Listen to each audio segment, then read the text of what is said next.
Hello friends, James Stevenson here with a couple of burning questions on your mind. Will the auto unions striking in Detroit bankrupt legacy automakers Ford, GM, and Stellantis? And will Loki eat his breakfast right away? I'll get to both of those questions, only one of which I have even the foggiest clue on. Next, we'll bring in Autoline for their take on the matter. But first, I should begin by addressing the elephant in the room. Good morning, elephant. Good to see you. Nice rearranging of the furniture, elephant. I'm kidding. So back to me again. So this is some of you were thinking this is a Neuralink chip that I have implanted in my brain to help me make better forecasts and charts, and I could use it. This was a very minor procedure that I had done yesterday, but I have to leave this dumb bandage on my head for a while. So next, we'll check in with Loki, my co-host, who's going to be doing most of the heavy lifting today, deciding whether or not to eat his breakfast, because today's episode is an episode of Breakfast with Loki. Yes. There you go, buddy. Okay, and we'll be determining in this video, will GM and Ford go bankrupt first? Let's take the opinion of... I'll go back to sharing my desktop, and I'll get rid of the elephant in the room. And I'll show you the Autoline Daily Update. Now, you may be used to seeing this show hosted by John McElroy, who's been doing that job very capably for a long time. I don't know how long exactly.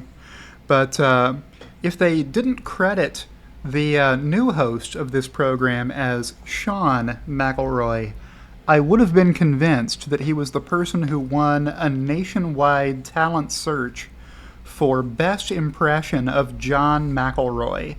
If you've seen John McElroy before, you will know what I mean right away when I play this video. But the first topic they covered in this week's video, which I am appropriating for show prep for this video, is will the UAW wipe out Ford, GM, and Stellantis the way they've already wiped out $20 billion worth of market cap since the union announced its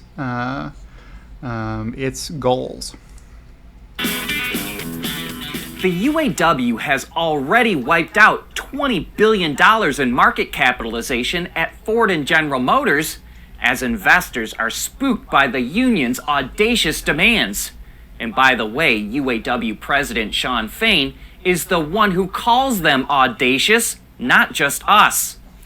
Ever since contract negotiations started last month and the union began publicly announcing its demands, Ford's market cap fell 19%, while GM's is down 15% at the same time that the Dow Jones Industrial Average rose 2%.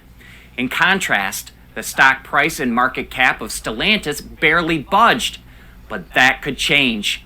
Bloomberg cites unnamed sources, likely sources from within the car companies, who say that if the UAW got everything that it wants, it would drive labor costs to $150 an hour and cost the Detroit Three an extra $80 billion a year, and that could force the companies out of business. So it's unlikely the union is going to get everything that it wants, but investors are still worried about how much it will get. All right, and then he goes on to the next story of the day. So what I'm going to do is go on to the Lokis Bedcam to talk about what we just saw.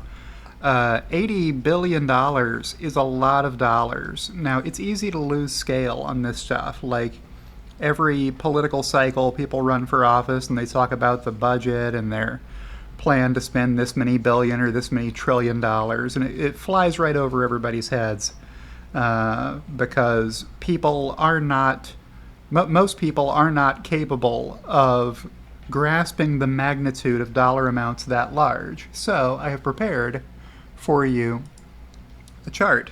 Maybe I'll skip right back to my desktop and show you very briefly. Ford hasn't made more than $10 billion once in the past 7 years, except for the year they declared a $9.1 billion gain on their Rivian investment, and that was the only reason they were able to make more than $10 billion worth of profit that year. So do they have an extra $80 billion? They do not. Now, I should be fair and characterize that the $80 billion is combined between Ford and GM and Stellantis. But they don't have it combined. As you can see from GM over here, they haven't beaten $10 billion in any given year either.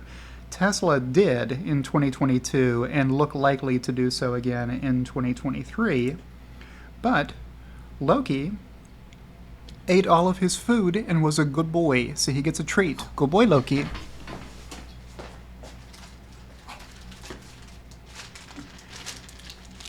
Yes, good boy. Love you. Okay.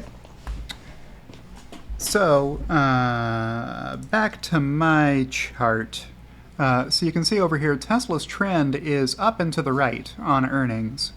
On the net income chart, this is GAAP net income. These companies like to talk about their EBIT, but I have shown instead their GAAP earnings because that is the level playing field figure for comparing these three companies.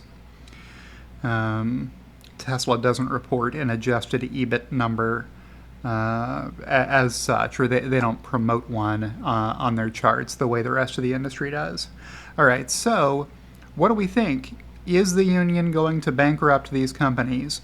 Well, it sure wouldn't make sense for them to, right? What's to be gained if you're a union worker at a factory in Detroit or wherever, working for GM or Ford or Stellantis, and you do get everybody's wage rate up to $150, and the company goes bankrupt in 6 months, and then you're out of a job and trying to look for a job, and there aren't any jobs because the other automakers have also gone bankrupt under the same union negotiation, right? So I tend to agree with Autoline's assessment that that was just the opening volley in the negotiation from the unions, and they are prepared to accept something a lot lower than that. They'd better be, because these companies don't have $80 billion extra dollars to share with the workers and still be able to remain afloat. So, what else did I want to say in this video? I think that's it for this one. Well, let me check back in with Loki again, and let me move the Loki's cam back to Loki's spot, so you can keep a better eye on him in future videos. And with that, I will outro and say, if you've enjoyed today's video, click the like button on whatever platform you're watching this, whether that's YouTube or Patreon or Twitter.